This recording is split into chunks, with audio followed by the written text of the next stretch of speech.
Welcome to Mildly Thriving. I'm Kimberly. And I'm Meredith. We're two average millennials who aren't failing, but aren't always thriving either. And we're out to prove that mildly thriving is thriving enough. Please make sure you're subscribed and following us on the social medias. And if you're feeling really nice, you could give us a 5-star review wherever you listen to podcasts. Now, let's dive into this week's episode. Hi, Meredith. Hi, Kimberly. How are you doing today? Good. How are you? I'm so good. Oh my God. Welcome to our podcast. Yeah. Actually, I got this new nail polish and I really like it. You want to know something hilarious? Did you just buy this nail polish too? I just bought that nail polish too. Oh Wait, stay right there. Wait. BRB. 2 hours later. Not for you, Gunner. Oh my God, you bought them all. I haven't been paying to get my nails done, but I've been cutting them short and like trying to keep them healthy. So I got these. I got like the top coat and the bottom coat and the active shine. Oh, I got the active smooth because I have ridges in my nails. So I wanted to be girly, but not have my nails done, actually. Yeah. So I'm surprised at how well it held up. Me too. And I love that.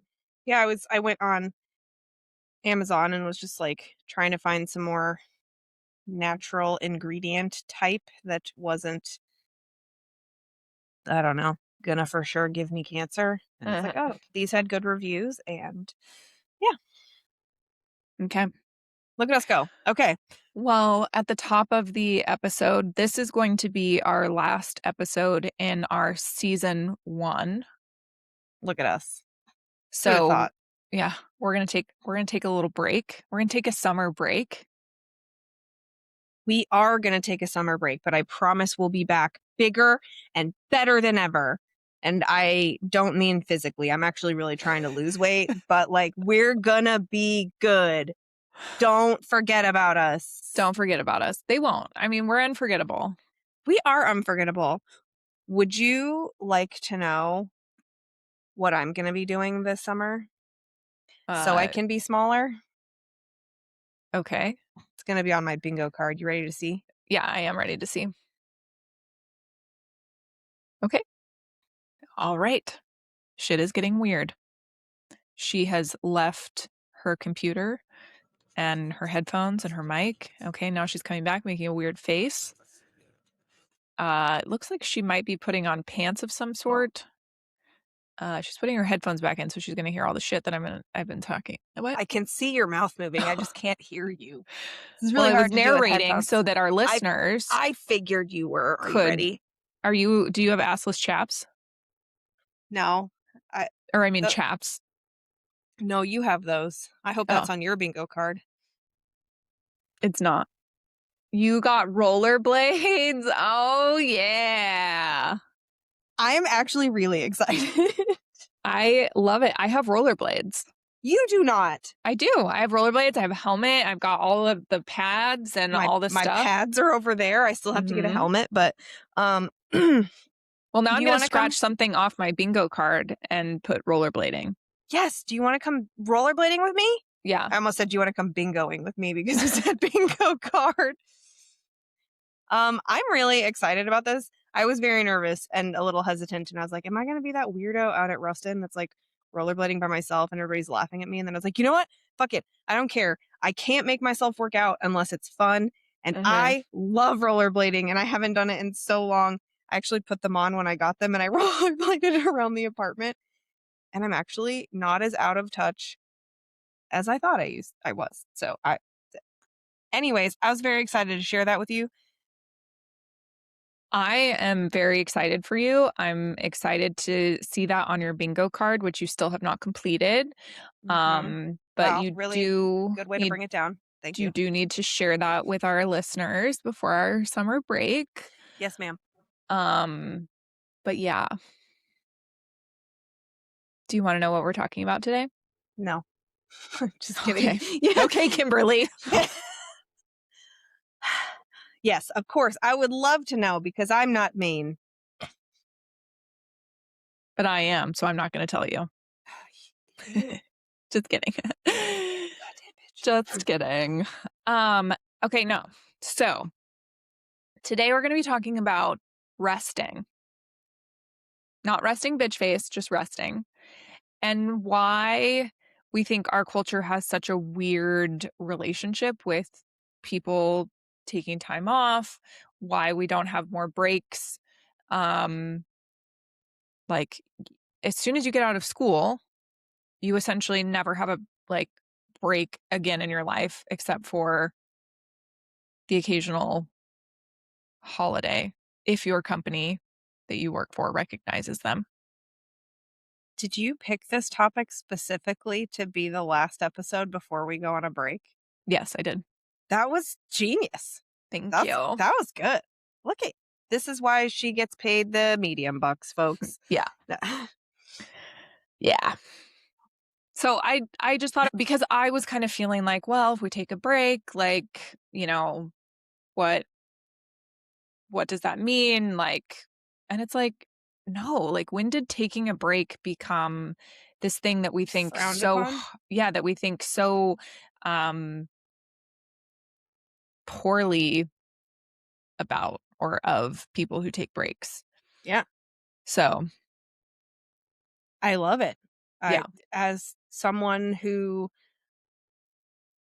worked in a career culture of if someone takes time off, someone has to cover for you, so nobody ever wanted to take time off because they felt guilty.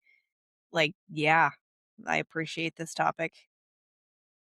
That's rough and there's a portion where we will kind of talk about that, but that made me think of my mom used to work at the library, which was open 7 days a week, and they had the majority of the people that worked there were actually part-time, staff members, and so what they did was they had a schedule that rotated so that everyone had a week off, like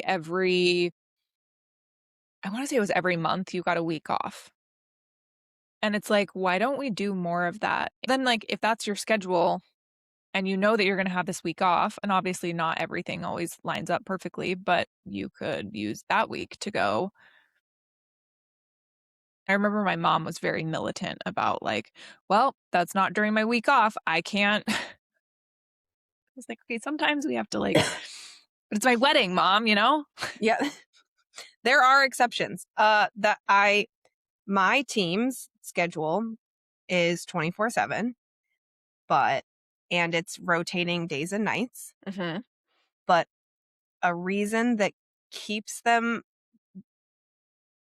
that keeps them there. Like people actually like staying for the schedule because we have a rotating shift that they will end up with 6 days in a row off Mm, at the end of their 5-week like day and night cycle, and mhm. it just like happens to work out that way. And because they work 12s with a 4 on either end, if they want to, their 4s are on either end of that uh schedule, and they could just take 8 hours of PTO time and have 8 days off in a row. And Oh, so nice. everyone just tries to plan their vacations on their 6th day, or because I create the schedule a year in advance, if people know a time that they want off, I will Mhm. try to coordinate their 6th day during that time so they can take less PTO time. And it is like I've offered to change the schedule for people because it's very unique and it really only works in this weird ass Mhm. setting. Nobody wants to change it because everyone, like, yes, switching from days to nights That would sucks be for so sure, hard. but they all say that it's better for their personal lives to be able to have that time. Mhm. And people still they earn plenty of PTO time, and I have never once rejected someone's PTO request. That's good. I'm glad that you're But not that person.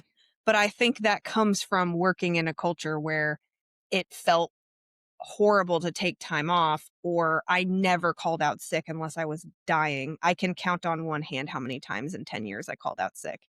Yeah.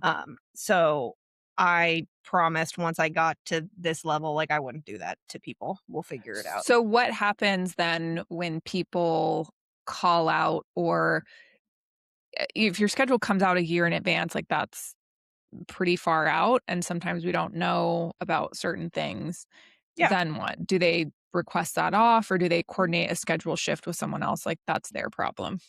Nope, they can request it off, and, me or my team lead will find coverage. Since we are fully staffed, overtime shifts are few and far between, and they make time and a half on overtime. So there is motivation to come in and cover those shifts. And worst case scenario, the supervisor team has an on call rotation, and we all rotate who takes on call. Worst case scenario, if not a single person can cover that shift, the on call supervisor is responsible for coming in. And Okay. that has happened less than 5 times since I've been here. Okay. That is definitely a time when I would understand someone's struggle to um call in because you know it's impacting other people. I hated feeling like that. I still hate feeling like that. If I don't feel good, that's a lie. If there are days that I have a lot going on that I need to get done, I'm not doing it for, like, my bosses. I'm doing it for me if I go in and I don't feel well, because it's like, ugh, if I if I put it off another day, then it's still my problem later. But, Right. like, I am not in a position of, if I'm sick and I called out tomorrow, would I feel bad? No. Only for me, because then there's another day of shit that I have to do, but that's it. I work in a culture now where if I was visibly sick at work, I would be sent home. Like, nobody wants to get sick, and I do think COVID played a big role in that. Mhm. But yeah, like, previously when I worked in 911 dispatch, because I do not work in 911 dispatch anymore, like, we're just happy to have a butt in a seat. But there are some people that would have sent you home, but, like, it was hard to cover shifts, and so Especially in a remote area, there wasn't a you didn't have a lot of. there's not a lot of backup. Yeah. So, yes, it was, nobody wanted to call out because you felt bad for the rest of your your teammates. I just had this conversation with Josh, like, he was coming down with hand, foot, and mouth disease, and it was like and he was getting ready to travel for 4 days for work, and I'm like, "You need to cancel your trip because no one wants to be around you. This is a very contagious disease." You wanna be sitting in a fucking airtight tube in the sky, just, transmitting germs? Yeah, like, nobody wants you around, and the sky is not going to fall if you don't go to these things. So, he I finally get was like, "Oh, yeah, you're right." And it's like, "You're also going to delay your getting better." And so then I had to be like, "You need to rest today." I've had Like, to remind myself of that a lot. I've always just been like, "I'm gonna push through. It's gonna be fine." I have too much going on that I need to get done, that I don't have time to be sick right now. And I have realized the older I get, the further that delays me feeling like shit. So if I just spend one good day actually, like, hydrating and fucking sleeping, I can usually knock out whatever it is pretty quickly mhm. if I just remind myself that that's the case. I really don't. Ugh, knock on wood. I don't get sick that often. Yeah. Well, as somebody with a chronic illness who is impacted every month, now less so than in previous years, but, like, learning to kind of come to terms with you may not be capable of what other people are capable of, like, you're pushing through and you don't really need to be.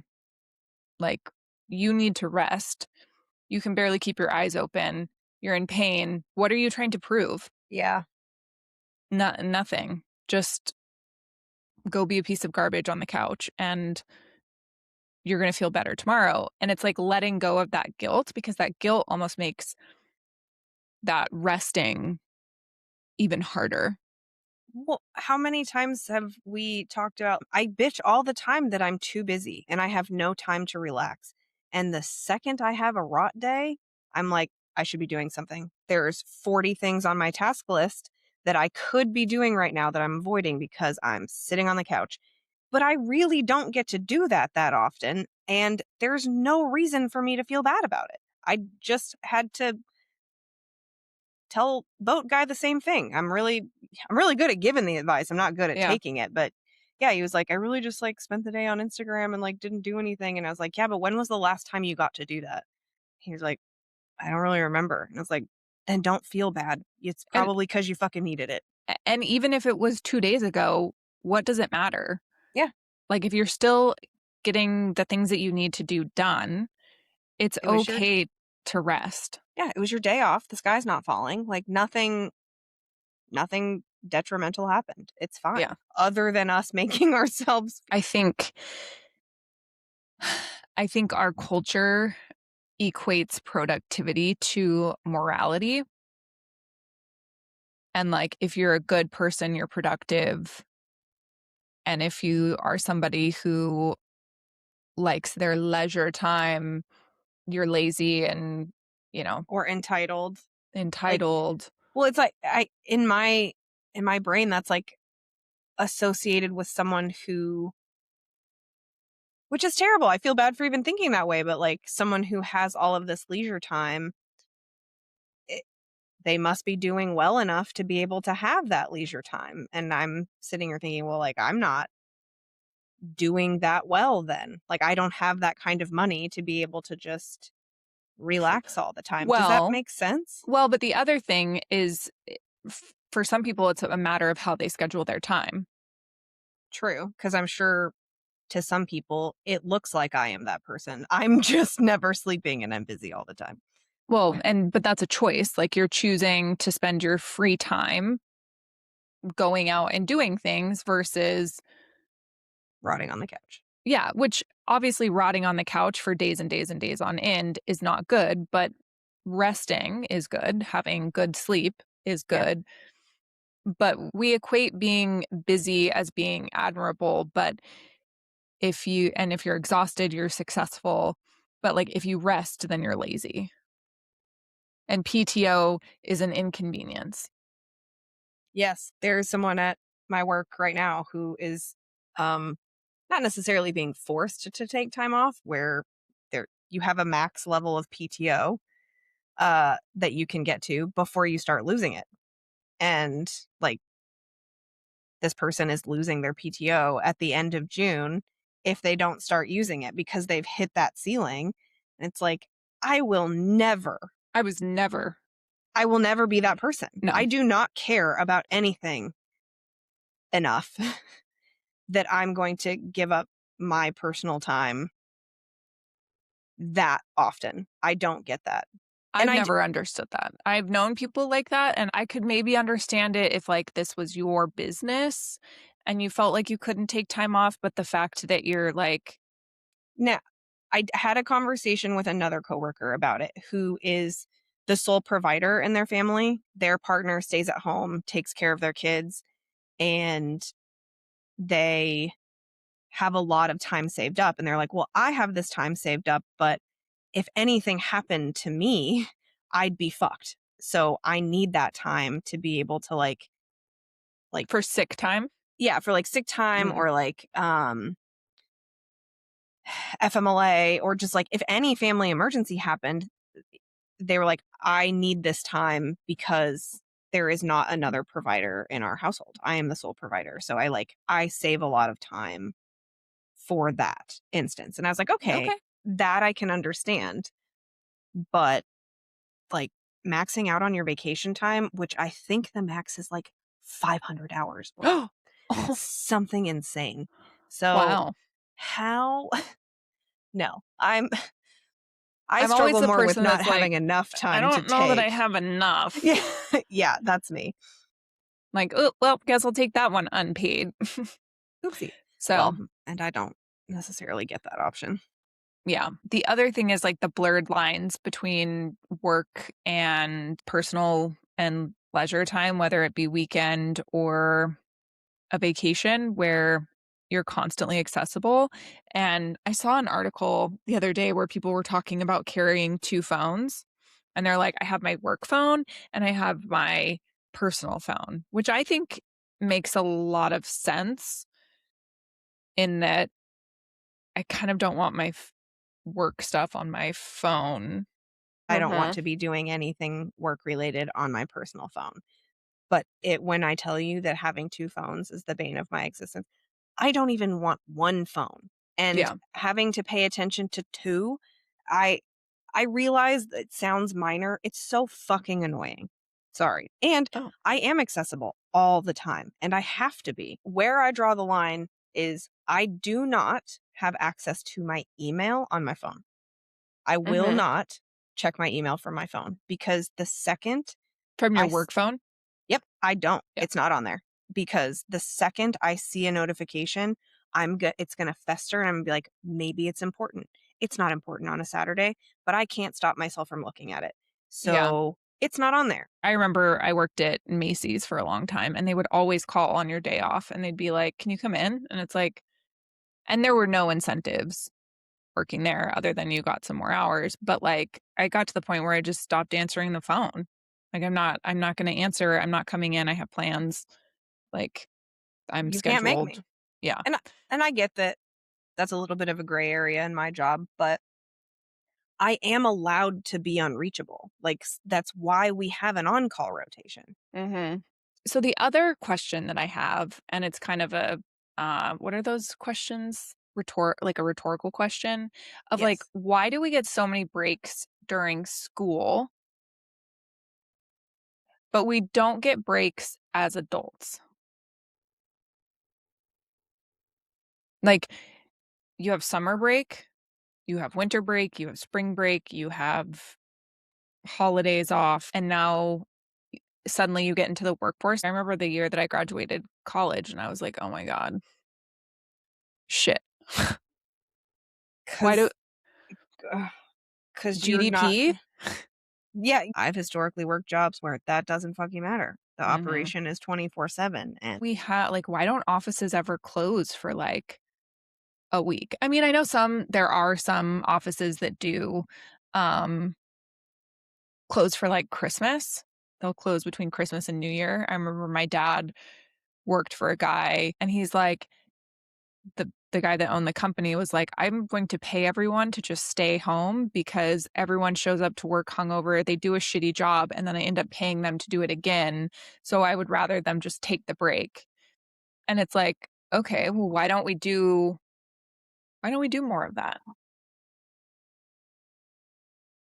business owners out there.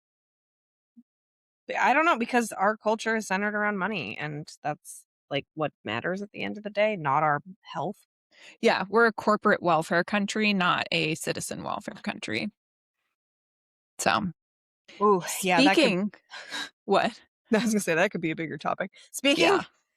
Speaking of what other countries do, um, you do you have some examples for me? I sure do. You betcha. Oh, You you betcha. betcha. What does You Canada do? Actually, that's like Minnesota. I don't know that I have Canada, um, but that I do know that the US is very unusual because we are the wealthiest country in the world, but we have no federal requirement for paid vacation time. And many countries in Europe, so like the UK has 20 paid vacation days. Germany, they have a minimum of 20. France is 25. And then the Nordic countries are are big into people having extended leave and family time and maternity leave and paternity leave and all of these other things. They as a society and a culture have decided that we are going to put the welfare of our citizens above corporate profits. And look, everyone's happy. It's literally repeatedly the happiest countries Mhm. year after year. Yeah, and it's like, how can you be happy? It's so cold there. And it's like, "Oh, because there's a social safety net." And then and the other I wanna say that, like, number 5, 4 or 5 is actually Costa Rica. Wow. Yeah. They That have their nobody's healthcare and there's a safety net and there's nothing yeah. to worry about and they're not freaking out. I hate that we have to oh man, this could go into a much longer, more detailed Oh, probably yeah, we could be political here. We could be conversation. here all night. We could be here all night. I hate that, we have to think like, is this problem important enough to go to the doctor based on how much it's going to cost me Mhm. instead of just And being like, I should go to the doctor. and then your company's like, "Well, if you're gonna be out for 3 or more days, you have to have a doctor's note." And it's like, "I'm sorry, I'm sick. I want to rest. I don't want to go to the doctor Yeah. because that's So really friggin' expensive." to, I have to pay basically to use my sick time, is what you're telling me? Okay. Yeah. 'Cause Got that it. that happened to me. They were like, "Well, technically you need a note." And I was like, "I'll be back tomorrow, but, like, that I'm not going to the doctor. Like, I'm just not I'm sick. Yeah. What are you going to I'm fire not." me? I guess I Well, and what is the doctor gonna do? Like, if charge you I a copay to tell you to fuck off and take ibuprofen. The amount of times I have gone to the doctor and they've just been like, got a sore throat? Sucks to suck. Take ibuprofen, drink water, and get lots of sleep. It's like, Yeah, dude, I could have told myself that. yeah. Like, I don't know why I came here, but yeah, I I think there's a lot of nuance as well to this conversation in that there's people who work shift work. If you take PTO or you take time off, it impacts other people. There's gig workers who, like, if you don't work, you don't get paid. Oh yeah, I know a couple of people that do that. And yeah, their schedule is all over the place. They're traveling all the time. They do get random periods of time off, which is cool, but they're not getting paid for it. So they just have to like be strategic about how they're saving. And it's like, man, I think that would be cool, but like, I don't work that way. I have to know where my next paycheck is coming from. Like, Right, I'm not comfortable in that, right. in the unknown.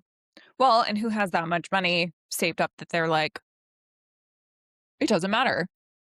I'm L- just, Less than you think. yeah, yeah. So I guess I just kind of wanted this conversation to be a reminder that um, it's okay to rest, it's okay to take breaks, and it's okay to say, I'm going to pause and I'm going to come back and, regroup and we'll be back. I think that's a great reminder. Yeah, we like reminders. I would like to hear from other people what their take on this is. Um, how do you deal with the guilt of taking PTO or taking sick time or, you know, the grind of like, oh my God, like I'm not ever going to a get a break or like we didn't even talk about people like quitting their jobs and like taking a break. I'm someone who does love my job, but not enough to give up my personal life. Like, I love my job and I do show up because I like it. Like, there are things that I don't like, but I think that's Of with course. everyone. But like, I still value my work life balance. Hmm. And maybe that's something that makes me love my job. I don't know. But at the end of the day, I'm more important. Like, what's going on with me is more Yes, important. you are. That's right. Yes, you are. I just thought of a question. You know how TSA has had all of these Oh my funding God. cuts and Yeah. they've had to come to work for a month and not get paid. Um, would you continue to show up to work? At this current job, if I knew that like the potential of things being resolved was there, I would, but for a certain amount of time. Yeah. I want to say like fuck no, I wouldn't show up. And then there's the part of me that's like, well, you kind of have like a camaraderie with your coworkers and a sense of like duty and purpose and I don't know. But 90% of my previous jobs, that's a big fuck no. Like, Mm, there are a handful that I would have probably still shown up for the mentioned reasons. mhm. But most of them, no. Walmart can wait. That was my Yeah. job in college. Like, no. Yeah. They weren't paying me barely anything anyway, so. Yeah, every dollar counts. Yeah. All right. Well, I mean, that's all I've got for you. I just wanted to have a little conversation about that. Just remind ourselves that taking breaks is good. I love that. And we're not going to be disappearing. Instagram will still be there. You can still reach out to us via the text feature on Spotify or Apple or Mhm. message us on Instagram. We're still here. We're just going to be living We're our going to lives take, for a little bit. right. We're taking a break. That's right. So, is this a good reminder It is. It's a good reminder. Yeah. that mildly thriving? Is thriving enough. We love you so much. Thank you so much for listening. And hopefully, you've listened to all 40 plus episodes that we have already put out. You can also re listen to them if you miss us. But we will be back in the fall with more goodness. Yes. We look forward to speaking with you all then. Okay. All right. We'll see you later. Bye. Bye.